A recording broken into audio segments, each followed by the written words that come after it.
Oke, mari kita lanjutkan diskusi kita tentang interpolasi.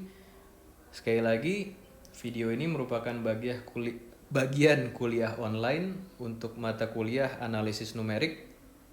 Nama saya Putro Sambegorong.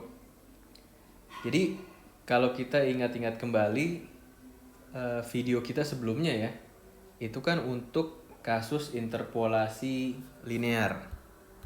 Ya, yang ini. Tapi ternyata dalam kenyataannya banyak kasus yang sebenarnya fungsi yang ingin kita interpolasi itu sebenarnya nggak linear gitu. Jadi sebenarnya kalau misalnya nih kita ambil data lagi ya, warna hijau lah. Ini kita ambil data lagi, tapi sekarang ambil datanya lebih rapat. Kita ambil data di katakanlah di sini di 22, 24, 26, 28 gitu ya. Terus nanti ternyata kita temukan datanya itu bentuknya begini. Nah, kalau seperti ini tentu kita lihat kalau kita bikin pendekatan, kita bikin suatu kurva yang menghubungkan semua data point ini, kira-kira kan dia jadinya seperti ini ya. Ada lengkungannya, maaf ini. Ya, bukan seperti itulah. Jadi dia ada lengkungannya. Jadi tentu saja ketika kita melakukan interpolasi linear, tapi padahal fungsi sebenarnya itu tidak linear, tentu akan ada errornya. Ya enggak? Errornya mana? Errornya tentu saja yang ini jadinya. Ya kan? Nah, kemudian sekarang pertanyaannya adalah apa yang bisa kita lakukan untuk membuat estimasi kita atau interpolasi kita itu memiliki nilai yang lebih akurat.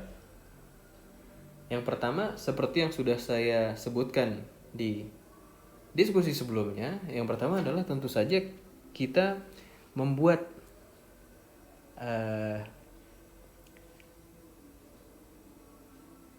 data point yang kita gunakan untuk interpolasi itu menjadi lebih kecil range-nya. Dalam hal ini ya sudah, kalau gitu kita jangan gunakan data point 20 sampai 30 ya enggak?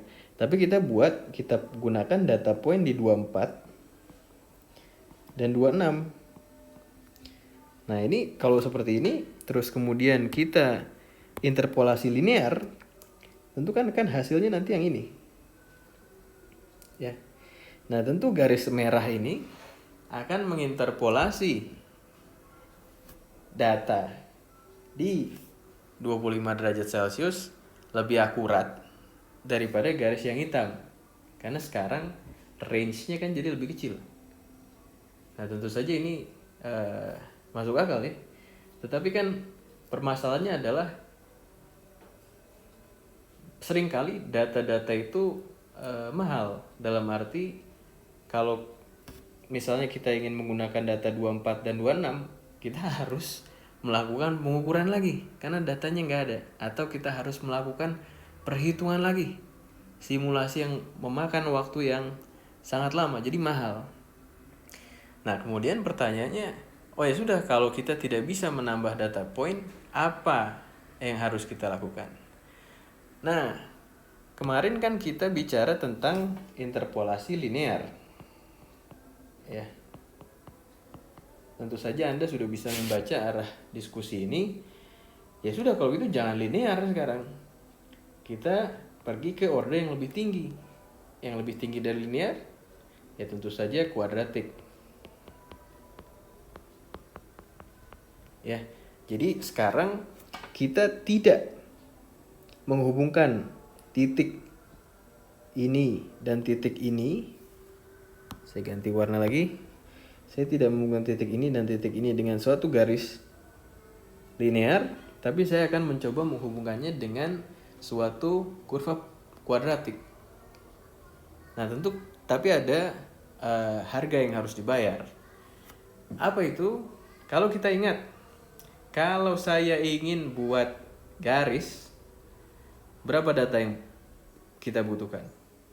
dua, ya kan? Anda butuh dua data untuk menghubungkan dari data satu yang ini ke yang ini. Jadilah dia garis. Kalau kita ingin membuat suatu kurva kuadratik, berapa titik? Berapa data point yang harus kita butuhkan? 3, ya. Jadi itu harga yang harus kita bayar. Kalau linear kita cuma butuh 2 data point, ya. 2 data. Kalau kuadratik kita butuh 3 data. Oke, kalau begitu sekarang prosedurnya adalah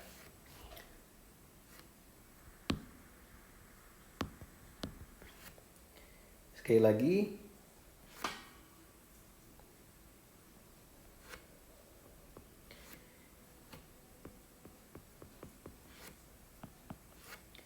kita harus punya 3 data.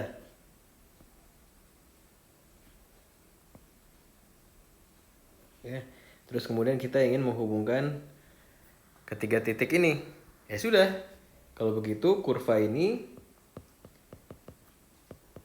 akan memiliki atau dapat diekspresikan dengan persamaan ini kan, yang kita semua sudah tahu. Nah, Anda bisa langsung lihat kenapa kita butuh 3 data. Karena kita punya 3 konstanta yang tidak kita ketahui. Jadi kalau kita punya 3 tidak diketahui, kita harus punya 3 persamaan. Oleh karena itu kita bisa tulis nih di sini. Ini kan X1, X2, X3.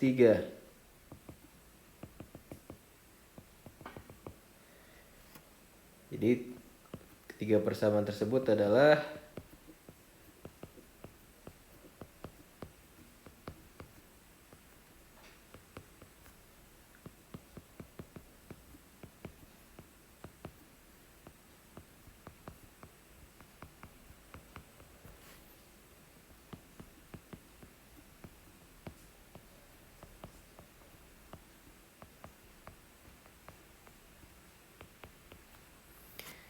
ada tiga persamaan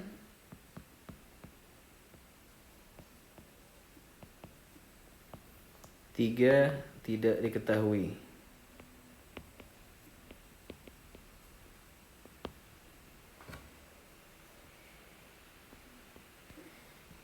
Jadi bisa dapat kan? Semuanya kita bisa dapat A, kita bisa dapat B, dapat C. Jadi kita bisa tahu persamaan dari garis ini. Jadi sesederhana itu sebenarnya. Nah, cara lain untuk menuliskan persamaan kurva parabolik adalah dengan menuliskannya seperti ini.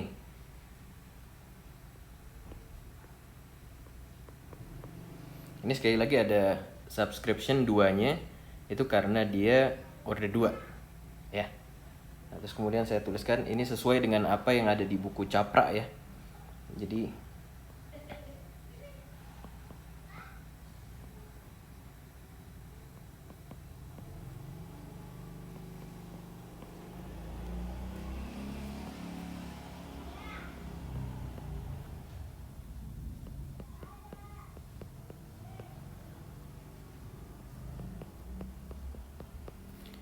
nah ini kan sebenarnya sama aja sama persamaan parabolik yang tadi. Karena kalau saya uraikan, ini kan jadi sebenarnya begini.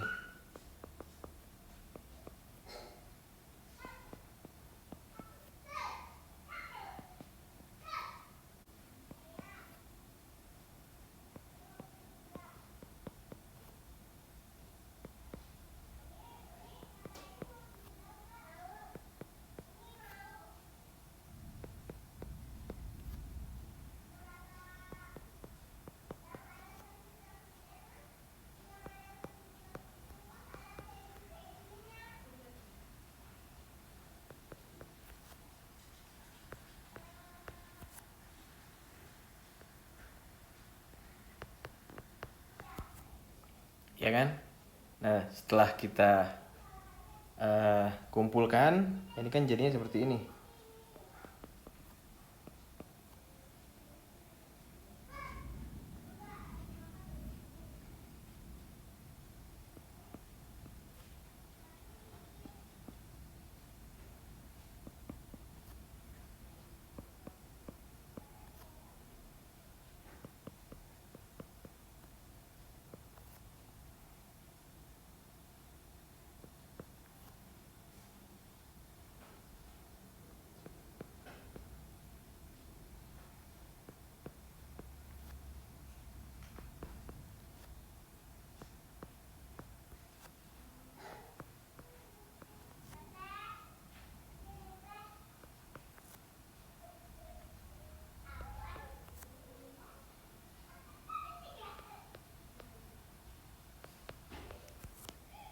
Ya, nah ini kan sama saja kalau saya tuliskan seperti ini.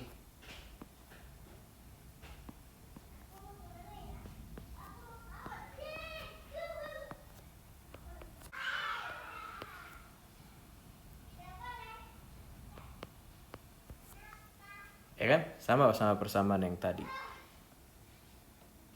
Cuma yang ini adalah cara lain, dan Anda akan lihat nanti kenapa dituliskan atau kenapa Newton menuliskannya seperti ini.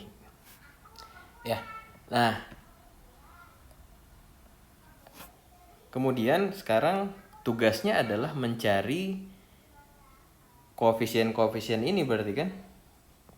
Ini koefisien ini, dan koefisien ini. B0, B1, dan B2. Nah, ini sebenarnya karena kita punya, ingat ya, kita butuh 3 titik.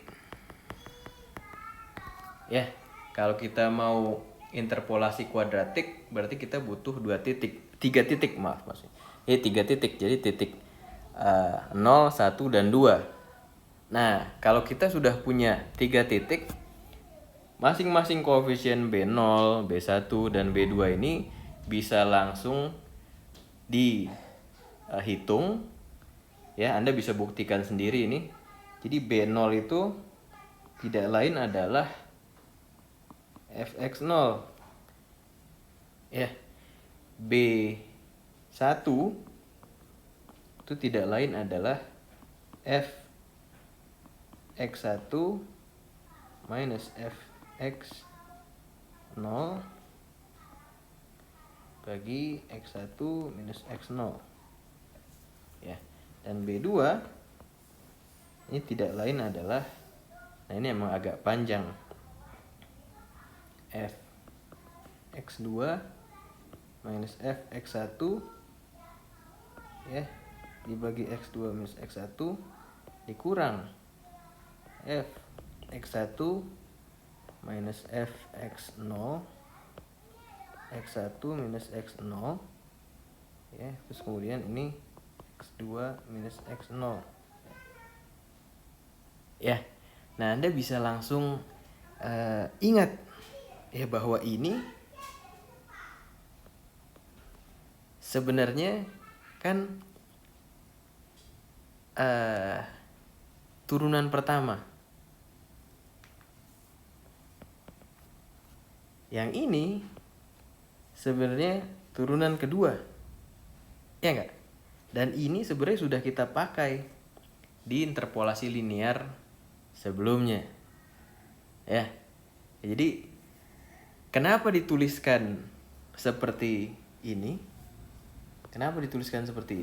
Karena sebenarnya ini adalah ekspansi, jadi ada bentuk generalnya sebenarnya. Kalau kita ingat, saya tulis ulang ya.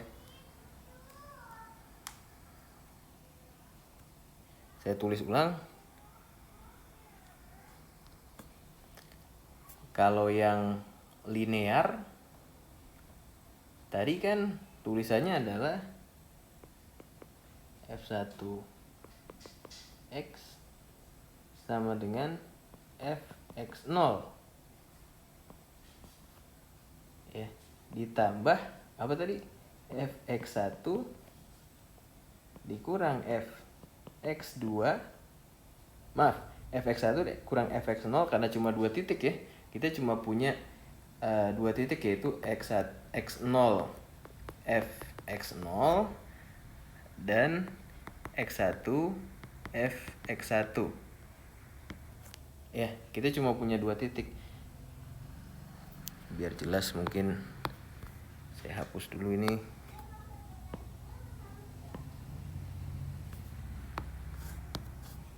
Jadi ini x0, tentu saja ini adalah x1 minus x0 dikali x kurang x0. Enggak, ini untuk yang linear.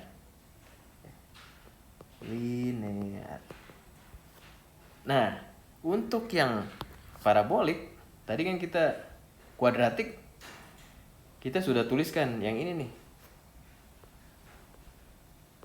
ya kan? Nah, kalau mungkin saya tulis lagi di bawahnya supaya mudah. Ini kan bentuknya jadi dengan semua persamaan yang tadi ya. Dengan persamaan yang ini nih. Ini tapi sekarang B0, B1, B2-nya akan saya tuliskan dengan definisi ini semua ya.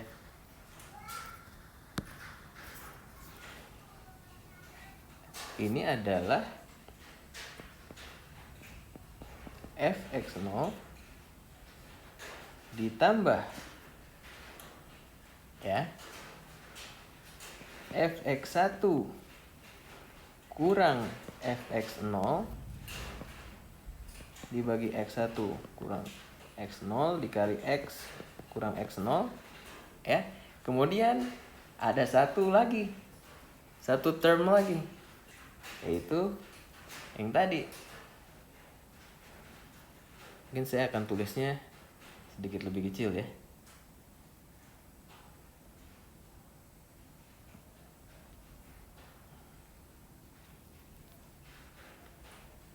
Si term B2-nya ini fx2 kurang fx1 dibagi x2 kurang x1 dikurang fx1 kurang fx0 x1 kurang x0 x2 maaf, saya betulkan lagi.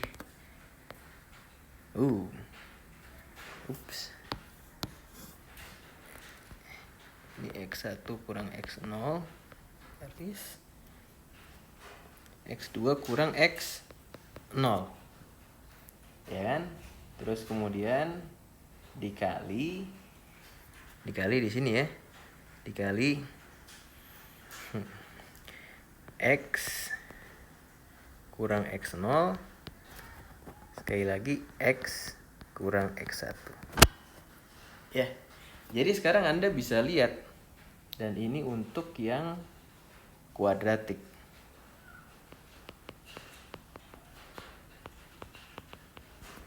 Jadi sekarang Anda bisa lihat untuk yang kuadratik bedanya yang linear dan kuadratik adalah yang kuadratik sebenarnya sama-sama yang linear, cuma kita tambah dengan term yang ini. Ya. Gitu jadi. Dan ini Anda tentu bisa ekspansi lagi. Kalau misalnya sekarang saya tidak mau berhenti di kuadratik, tapi saya mau tulis ordernya order 3. Tentu ini akan sama dengan f2x, cuma akan ada satu term lagi, term order 3 gitu. Kita tulis saya seperti itu, dan seterusnya. Dan seterusnya. X1 n-1x tambah term order n. Kira-kira gitu.